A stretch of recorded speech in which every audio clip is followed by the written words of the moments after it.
The U.S. has 3 stations. The smallest one is up here on the peninsula area, and South America is right there, and it's Palmer Station. The Palmer Station is the smallest one. You can see the summer numbers of people and winter numbers of people. Here's a picture of it. And we can get our science research vessels into Palmer. It's easy to get there all year round. The peninsula is not as dramatically cold in the wintertime, so that's Palmer.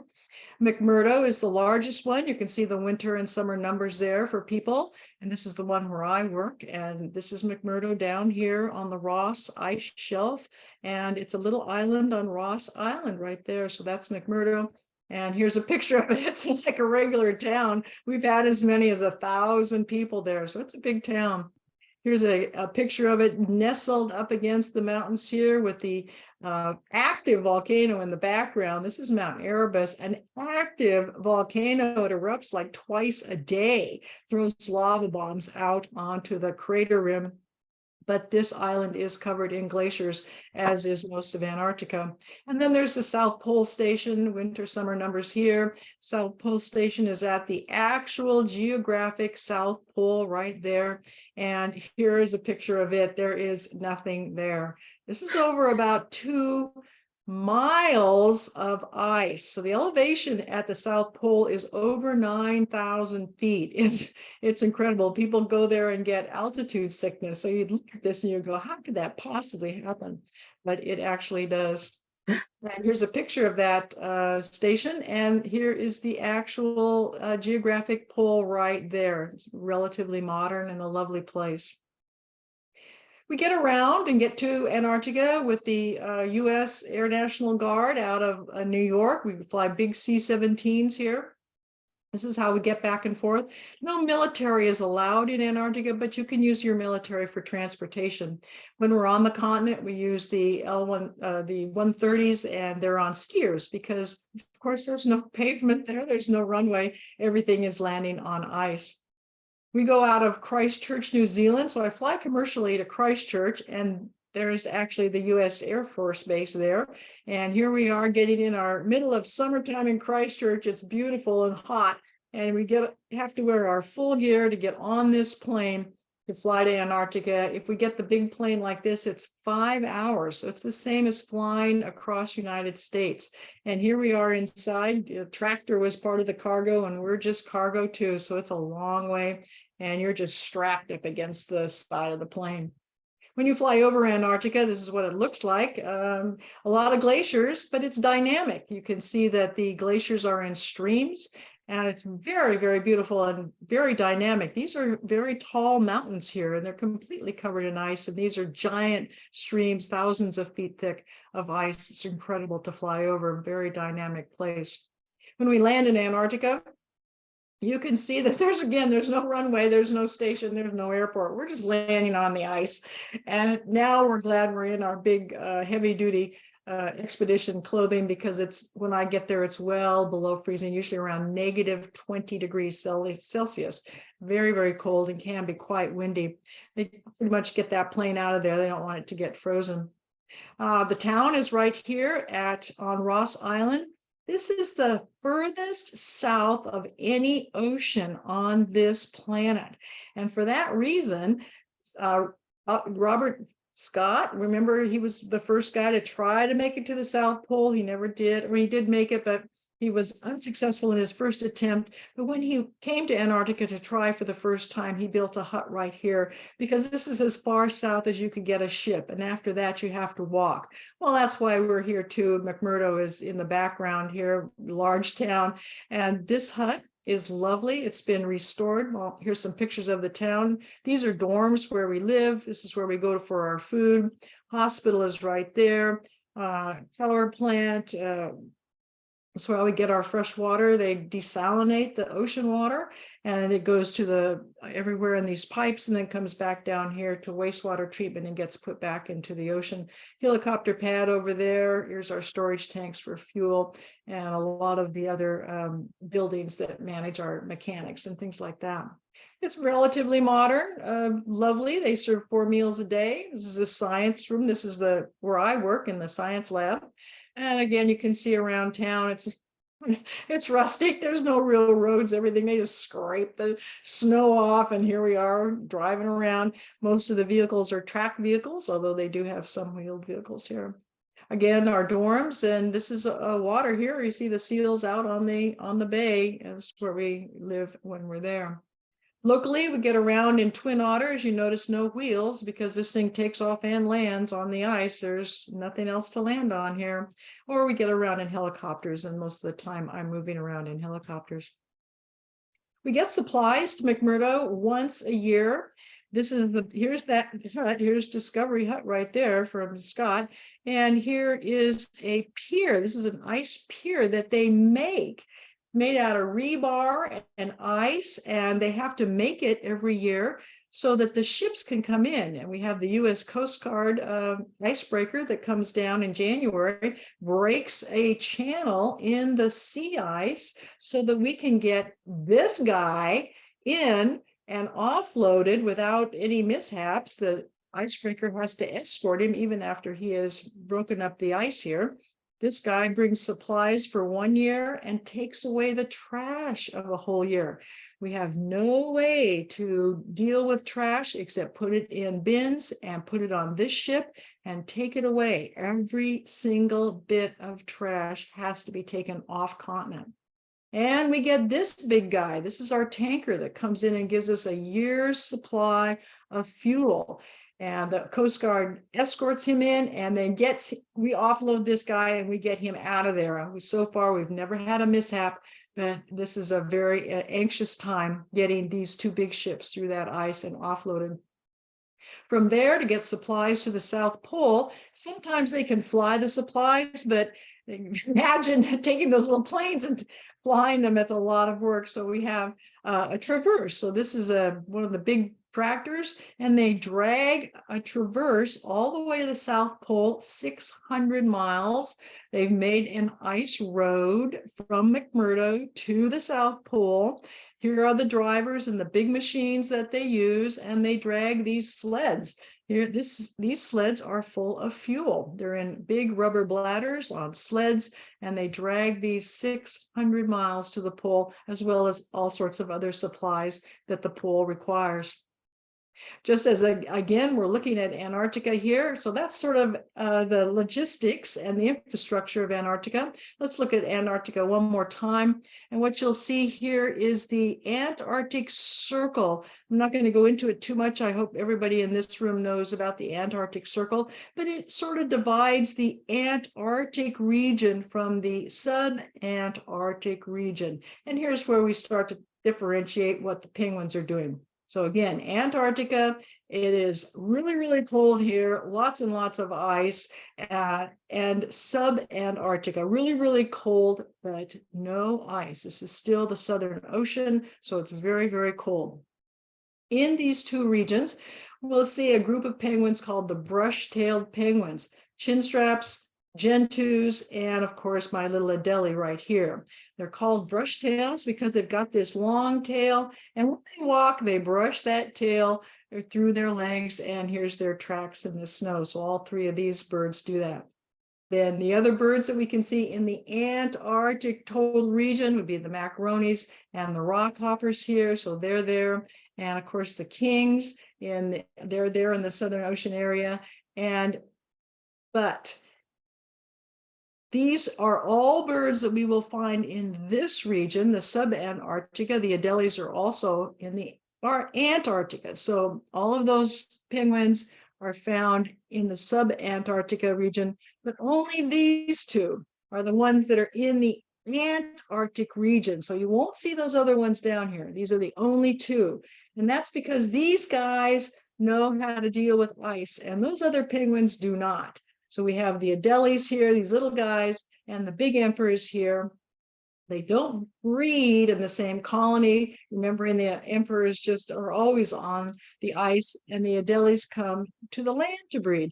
But we do see them together like this. Fantastic creatures, absolutely fantastic. One more time, here I am down here, McMurdo. This little island right here is called Ross Island, right at the edge of that ice shelf. And here's a picture of it. Ross Island has the ice shelf on this side, so thousands of feet of ice that are not going to go anywhere, and then the ice that it comes and goes every year. So this is all seasonal ice around here, sea ice. So that's better because the penguins need to be in the water. And we have three penguin colonies that my team monitors: Cape Royds here, Cape Bird here, and Cape Crozier over here. Probably the most famous one is Cape Crozier. They have 600,000 Adélies that breed there, and they also have a colony of the emperors there. So here we see them. There again, they have their nests and raise their chicks on the ice. They do not come onto land. They're way too big and fat and clumsy. But here they are at Cape Crozier.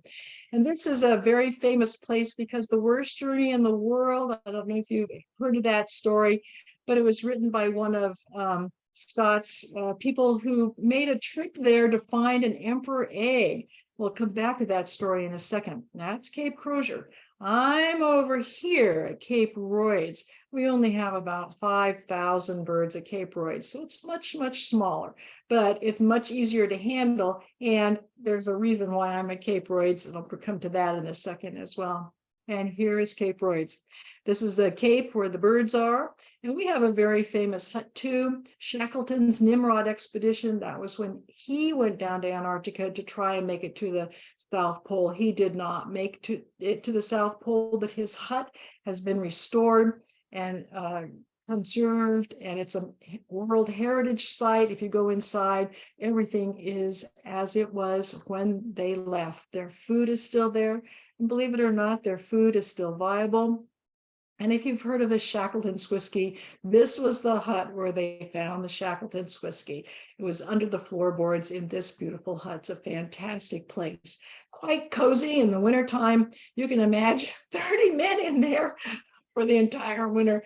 Pretty crazy.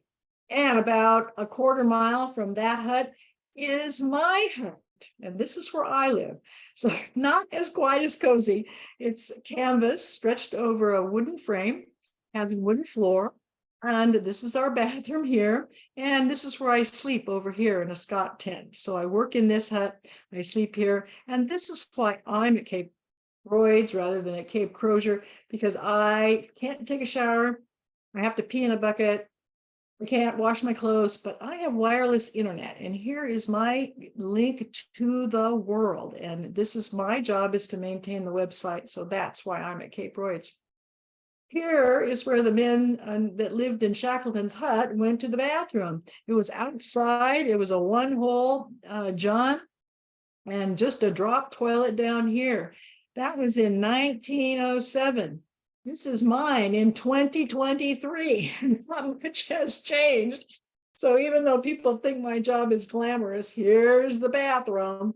And the liquid goes in here, the solid goes in here, and all of it has to be taken out of camp. There is no throwing away. There is no anything going into the environment. So the liquid goes down here into a 55-gallon drum. We poop in a bucket here. It looks like this. And when it gets full, we tape it up and get another bucket. You just get used to it. And I wouldn't give up any of my time down there. It's weird and it's crazy, but I still wouldn't give up my time for this inconvenience. And in 1902, Robert Falcon Scott designed a tent that he slept in. This is a picture of his team in that tent. Here's another picture of the team using those tents. And more than 120 years later, this is the tent that I'm sleeping in. It was a beautiful design. Mountain tents that we're familiar with do not withstand the storms. This is the only tent design that we've found that works for the whole season. Sometimes I have to dig in to get in, and sometimes I have to dig out to get out, but here is where I sleep. Okay, let's talk about penguins. These are the Adélie penguins. I think they're the most amazing, remarkable creatures on this planet. They are beautiful, totally white, totally black. No other feathers except their magnificent white eye-ring right here. And they can do a trick that the other penguins can't. They can bring their feathers up like a parrot. Isn't that fun? And you know, if they bring their feathers up, that they're angry and coming after you. So this is a penguin. I'm a little bit close here to this guy. So he's brought his feathers up to warn me he might attack. One of the myths that people have about penguins is that their beak is very small. And it's because it's not that it's small, it's that it's mostly covered with feathers here. What you can see is the line that comes down here, and notice that their beaks are very large and very powerful. It is their only tool. These are predators, predatory birds. They do not eat vegetation. They have to catch their food. Birds that you know of that are predatory birds, eagles, hawks, owls, all have clawed feet to do it. Well, these birds don't have that. This is their only tool to catch their food, and all their food is in the ocean. Here's another myth. This is a bird that you're familiar with, and this is how we see most of the birds around here in California or even in North America. And this is what we see down there with the penguins. I ask people lots of times, are they long or short legs? And everybody thinks that penguins have short legs because look, here's what bird we see, and well, where's their legs? It's not that their legs are short, it's that their legs are inside. So here's a skeleton showing you how long and powerful those legs actually are. And these are magnificent walkers. Sometimes they have to walk 50 miles, 50 miles over the ice to get to their breeding colonies. So they're very powerful walkers. They need long legs, but their body comes down to here. You can see their feathers right there. So the legs are inside their body to keep them warm. It also makes them very hydrodynamic in the water. But that's one of the myths that a lot of people don't know. Here's another thing about penguins that I find interesting. Here's birds that you're familiar with. You see how their head is aligned with their backbone and it's parallel. And most birds that we know are that way, except penguins. Their head is perpendicular to their backbone. Who else is like that? Well, that's us. So that's one of the reasons we are sort of drawn to penguins, because they kind of have the body that we have. And these birds fold their wings when they stop flying. Penguins cannot fold their wings. So their wings are down at their sides, just like our arms. So in many ways, they kind of look like us. And that's one of the reasons why we are drawn to them. Their feathers are incredible, very, very adapted to their environment. Here's one, a very average feather. It's about half the length of my small finger. And this part is solid. It's totally solid. And this part is fluffy. And here's a little feather that's attached down at the bottom. This part keeps the bird dry. This part keeps the bird warm. So two parts to these feathers. Now they're very, very small, but there's a lot of them. So here's a picture of the penguin's skin on the inside. You know, make a little, you figure out a square inch here. There's about 200 of these feathers in 1 square inch. As a comparison, here's a chicken's feather. It's completely different. Chickens don't have to stay dry, and they really don't have to stay as warm as penguins. So you're used to looking at feathers like this. Well, this penguin's feather is completely different. And here's a chicken leg. Here's about a square inch on a chicken's leg. Maybe there's 10 or 12 feathers in here. Square inch over here, 200. So way, way, way, way more feathers. You can see how deep those feathers are. This bird is mostly feathers. You think these birds are fat, and they are, but most of that stuff is feathers. These guys have to stay warm and dry in a very, very difficult environment. Now, the feathers on their wings, I know all of you are familiar with birds' wings. We got the, flight feathers and all this sort of stuff. This is the wing of a penguin. Look the number of feathers on this thing. Millions of them, absolutely zillions of them. Let's take a closer look. Look what they look like under the microscope. They're very scale-like. Back to that story about the guys that went over to find the egg of the emperor, the worst journey in the world. They believed that these birds were the link between birds and reptiles, primarily because of this scaling stuff. They said this has to be the link between this. Absolutely incorrect. No link at all. I mean, except birds are linked to reptiles, but the missing link is not the penguin. But this is what it looks like. Here's another view of that wing and the feathers, very small and very scale-like, but that's how these guys are able to stay warm and able to swim.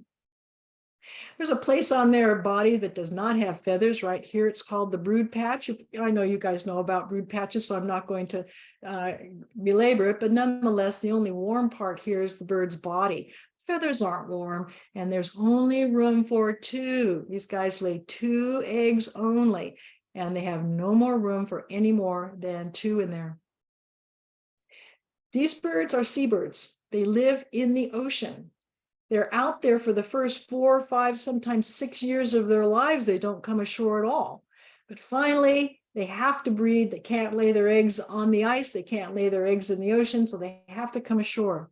Here's my colony, Cape Royds, and this is October 24th. There is 1 penguin here. This is my companion here. There's 2 of us out there. This is Katie, who lives out there in the beginning of the season. This is 1 penguin. A week later, and look what we have. So this is the exact same place in the colony. The birds come ashore in mass. They're very short summertime here. They've got to move along. They build their nests out of rocks. That's because that's all there is there. Notice there's no plants, no trees, no moss. There's nothing else there, only rocks. And the males come ashore first. They build their nests. This guy didn't do very well, but nonetheless, they build their nests and they sing a song. Let's listen to their song as they're trying to attract females.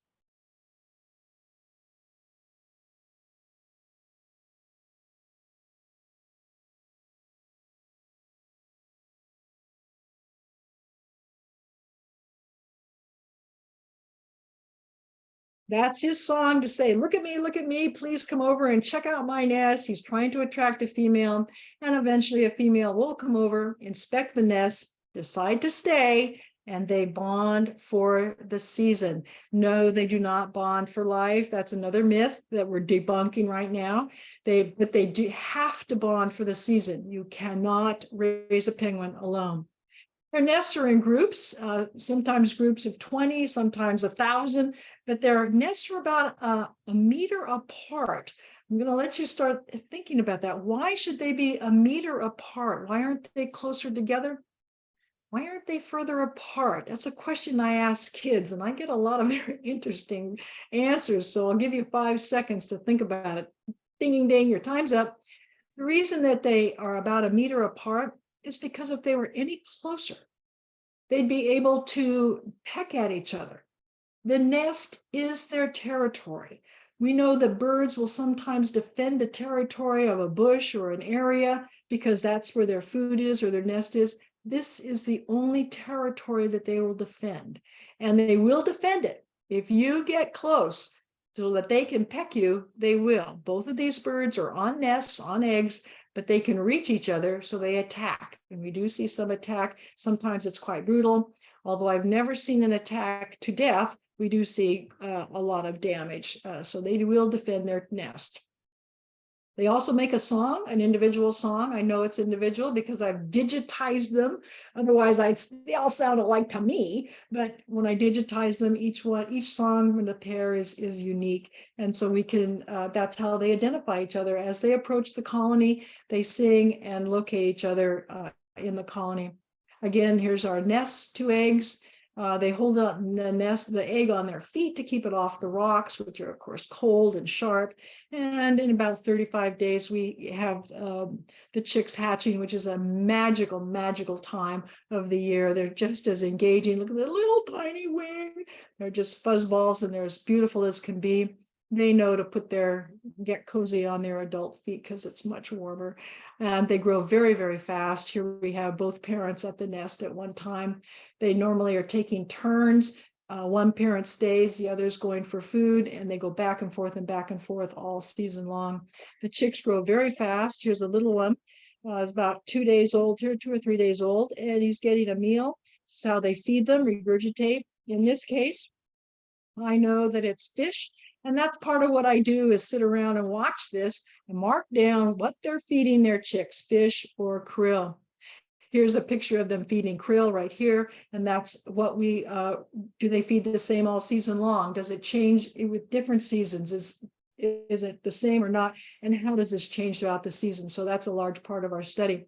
And it takes 60 pounds of food to raise a chick. Look at this guy. He just got a major meal. They're nothing but a big stomach surrounded by feathers and bones. These guys, 60 pounds. Think of a pound of butter. Now think of 60 pounds of butter that these birds have to bring back for each chick. When the chicks get too old to be in the nest, it takes two parents. Both parents go to the ocean for food. The chicks are kind of left on their own, and any adult that comes back will get chased. Here we see a chick chase. I don't know if that is her chick or not, but that bird is fresh from the ocean and the chick knows it. And so that chick will chase that adult until the adult either feeds it or picks at it enough to make it go away. I'm not sure this one is going to get fed because I don't think it's her chick. She's not going to feed a chick that isn't hers. When both parents are out feeding, the chicks will huddle together if it's cold in what we call a creche. It also protects them from the skua that is a problem for them. If it's cold, we see this, and if it's hot, we see this. And lots of people think they're dead. They're just asleep, like teenagers after a big fat meal. They are so fat and so full of food that they just lay around on the rocks and sleep. Finally, they molt. Here's a chick that's getting ready to molt. These have all molted into their adult plumage, and once that happens, they can go to the ocean and get their own food. You can see the difference between how much feathers are their chick feathers and how sleek they are as the adults. Remembering, this does not keep them dry. They cannot go in the water when they're chicks. This chick cannot go in the water. They will get wet and they will die. If they got to have these protective dry feathers before they can do it. And that's something that we worry about. It's not just going in the water. If it rains, if it starts to rain in Antarctica, these chicks will not survive because they cannot stay dry. Once they're in the water, of course, they're masters of the water. These are magnificent swimmers. I want to show you the difference between what you might be used to seeing ducks on the water. When the birds are there, they're sitting right up. This is what a penguin looks like when it's in the water. You only see its head, and they're kind of hard to find sometimes if they're just hanging out in the water. And everybody thinks that penguins, a lot of people think, you guys know, I know, I don't. Penguins do actually fly in the water. Their motion is exactly the same as the motion of birds in the air. Look at it again. They're using their wings. They do not paddle. They do not use their feet. These are not ducks. These are magnificent seabirds flying through the water. Well, life is hard. They've got predators. Here we go. We've got the leopard seal, which is a big seal down there, and he eats penguins. They can eat 7 a day and more. It's very tragic. And if they take one penguin, that nest goes down because it takes 2 penguins to raise the chicks. We also have the South Polar skua. He's actually a lovely bird if you like skuas. He's beautiful. I do like the skua, but he's there. He doesn't bother the adults, but he does take the eggs and the chicks. And they're very aggressive. Here I got too close to his nest and I got attacked. So they are aggressive big birds. Here's how they get them. The penguins are programmed to stay on the nest. They will not leave the nest. But you see the skua is pulling at her tail to try to get her to be off balance, and then he'll run around and grab the egg. That one was on an egg. And here you see why the birds are close together, a meter apart, not further apart, because this way the skua can't get in there between the nests to get the birds. So it's not good to be on the edge of a colony. Now, if you don't want to see the next, close your eyes. This is bad. Here we go. The skua has come around and found a bird on the edge. And again, watch it pull the bird's tail to try to get it off balance. In this case, it works, and the skua dives in and picks up the small chick, and off he goes. And I have to watch that. Remember, I'm only allowed as an observer. I'm not allowed to interfere. I cannot interfere with what's happening. I'm only there to record it.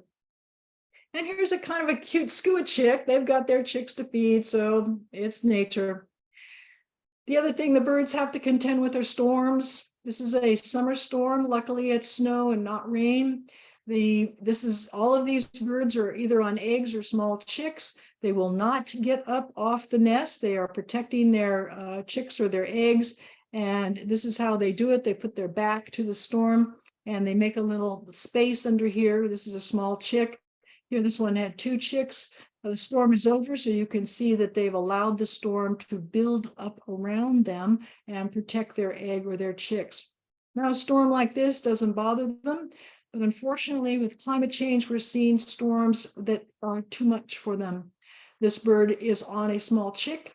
It will not get off its nest. It could have saved itself and walked away, but it will not. And he or she is pretty much locked in here. He could probably pull herself out. This bird did pull herself out of the hole, but the chick, of course, can't get out, and it would be hard for them to get back in. And even worse, we see this. So again, I'm there as a observer only. This bird is actually standing up on a small chick and cannot get out, and the chick, of course, cannot get out either. So again, I'm an observer there only. I'm not allowed to interfere, but I will let you decide what I did. Remember, I'm the only one there. So anyway, spoiler alert, I dug this bird out as I dug out 20 other birds. There was no way I was going to let this happen. So yes, I did dig these birds out.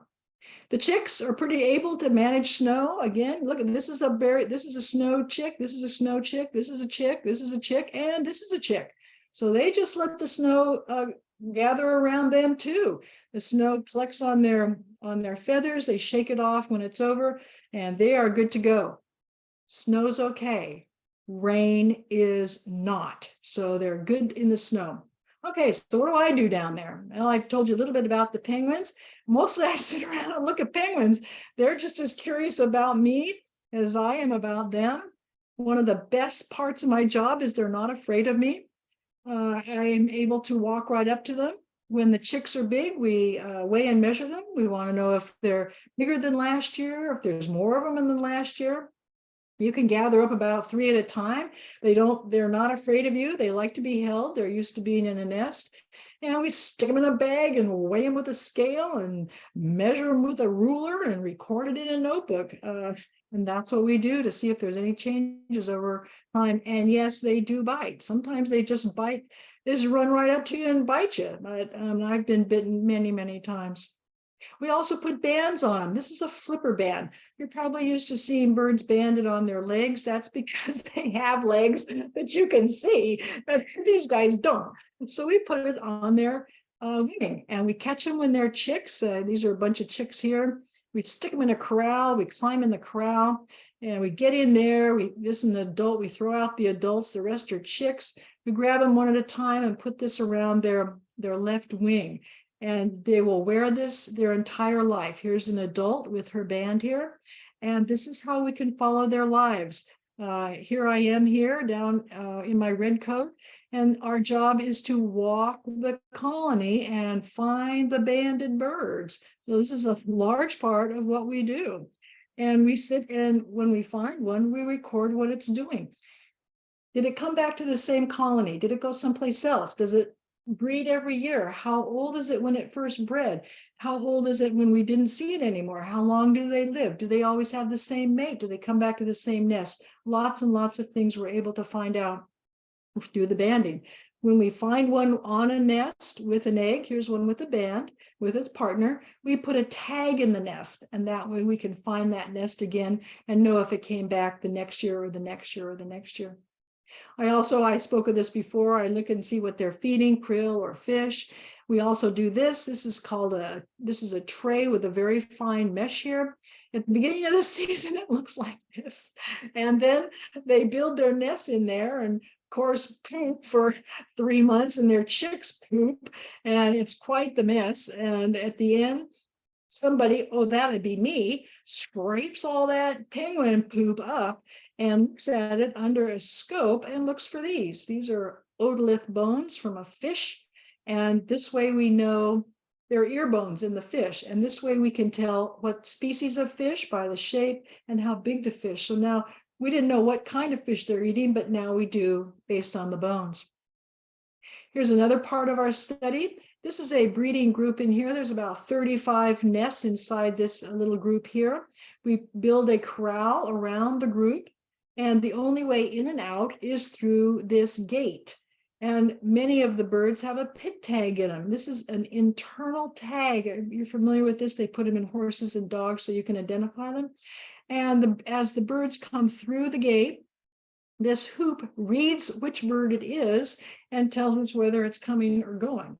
When it steps on here, it tells us how much it weighs. So we know how much it weighs when it goes out and how much it weighs when it comes in. That's how we know it takes 60 pounds of food to feed a chick from this study right here. Now, this works really well for the most part, unless somebody comes and sits on it. Now it's recording 10,000 records every minute. So we have pages and pages of this bird sitting on this thing. And not only does that bird mess up the recording, but it causes a log jam. Now the birds can't get in and the birds can't get out. So one more time, even though I'm only there as an observer, I had to gently lift this penguin chick off our balance so we could get on with our science. So another thing we do is we put GPS tags on them. So we have to catch the adults, hold them like a football, make sure they're safe. They don't hit you with their flippers, bite you with their beak, or kick you with their feet. And we put a tag on them, electronic tag. We use a pattern here, and it's like putting a barrette in your hair.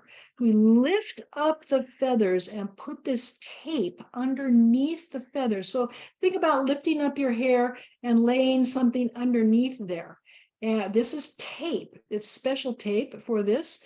And then we put the device right inside there and then take the tape and wrap it around the device. Here it is, completely wrapped except for the part that has to see the satellites. And this bird is set to go. So it takes 2 people to do this, and we do it just as quick as we can. Here we go, and this is what it looks like. This is what it looks like after we release the bird. And they only stay on the bird for 1 trip out to the ocean. We do not leave this on them very long, just a couple of days at the most. And then we grab the bird and take it off and download the information. That tells us, let's go back, that tells us where they go for food, how long it takes them to get there, how many dives, how deep the dives, and do they always go to the same place? Do the females are the same as the other ones? Do they intermix with the penguins from other colonies? Are they always separate? Is the food in the same place this week as it was last week? So we're able to answer those questions by this tag. This is another tag we use. One of our problems was we don't know where these guys go in the wintertime. We're only there in the summertime. We know they're not in the colony. We didn't know where they went. So we had to put this tag on them, and they had to wear this for a year.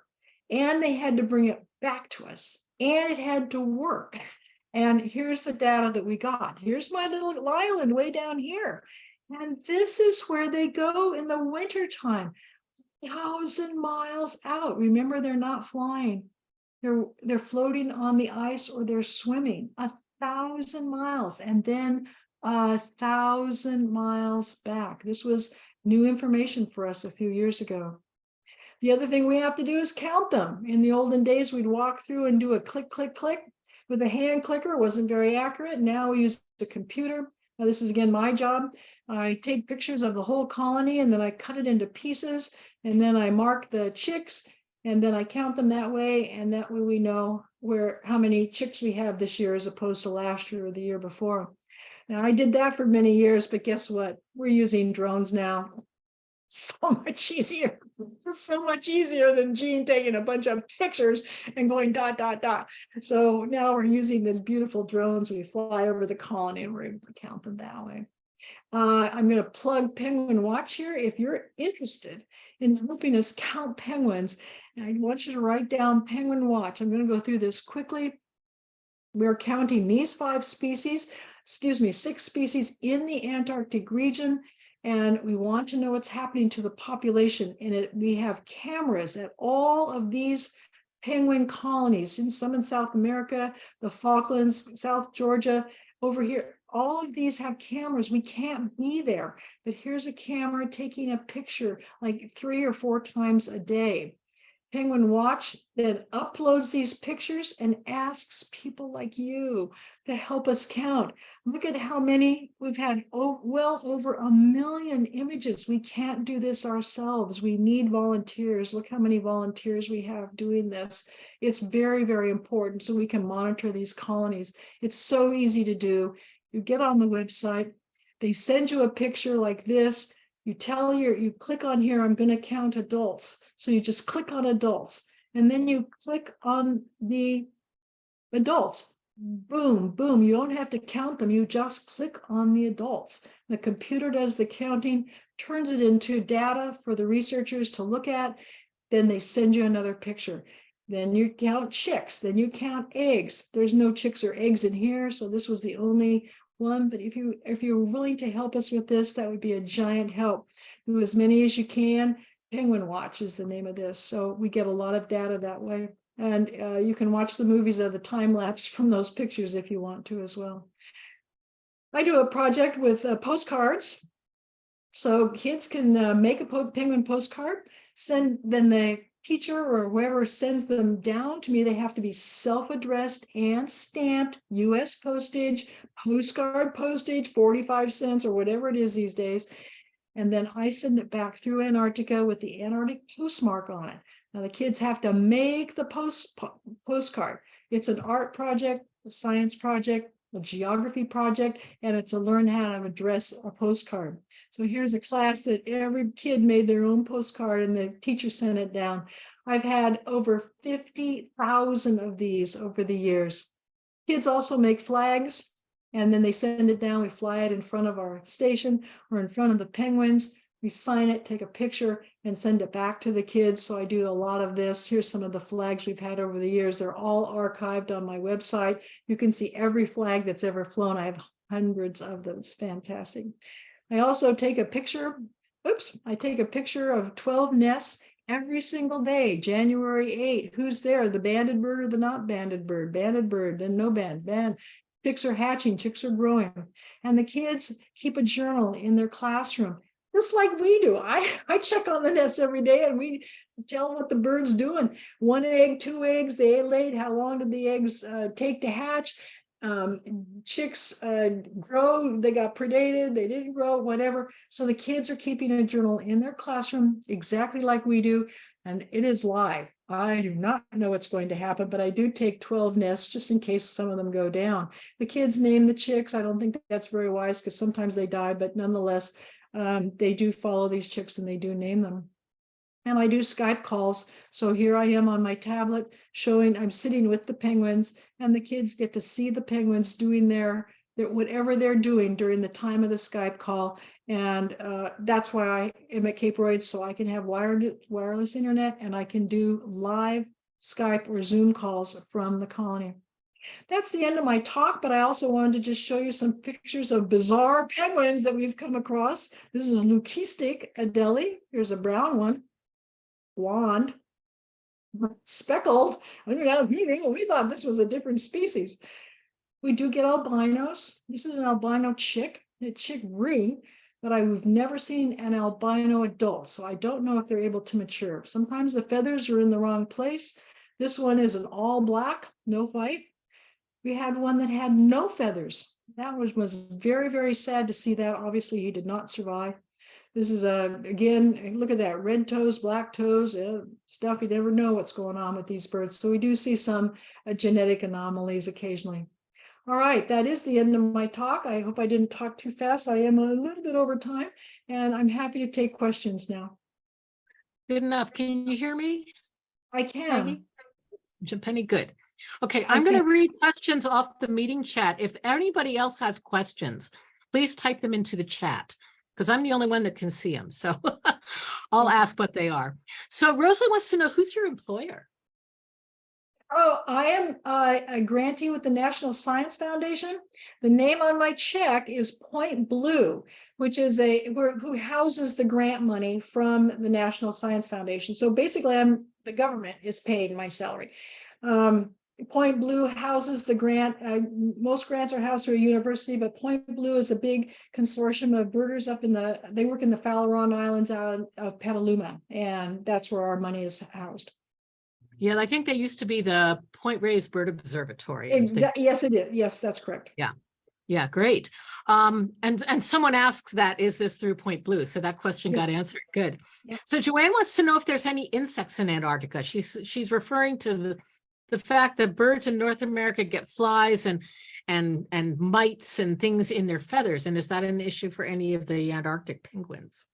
It is in the peninsula region. So above the Antarctic Circle, the top of the peninsula region, there's a small midge that lives up there. We can find them. It's a flightless midge. And we can find them under the rocks up there. They don't bother the penguins. So the penguins in the Antarctic region are pretty pesticide free. Otherwise there's no insects in the Antarctic, none, zero, flies, nothing. There's no plants, there's nothing there. So it's just rocks and sea animals and ice. Do they pick up other parasites via the fish, their food? Or, I mean, I've seen what comes into around here to the Pacific Wildlife Care, and some of their guts are just riddled with parasites. Let me just say that I've never seen it. They are starting to get some viruses. We're very worried about avian flu, of course, coming down with the migratory birds, that South Polar Skua, for instance. I was last year, we saw no evidence of birds that were sick. We saw no evidence of penguins or even our migratory birds down there being sick. So we're keeping our fingers crossed that that's free. I have seen king penguins in South Georgia with mites on them, and they're very visible. So that's kind of a problem in them. But again, they're not in the Antarctic below the circle. They're in the subantarctic area where it's just more temperate. There are insects, lots of insects there. So I'll just say I have never seen that, but it could be that they have parasites in their guts. Okay, great. Well, that's the end of the questions. There are a number of people who have said wonderful presentation and thank you, and absolutely amazing. So we really thank you, Penny. You have done a remarkable job on this, and being able to do this for 20 years and transmit this information to kids and to people like us has been really quite a gift. So well, thank you. Thank you.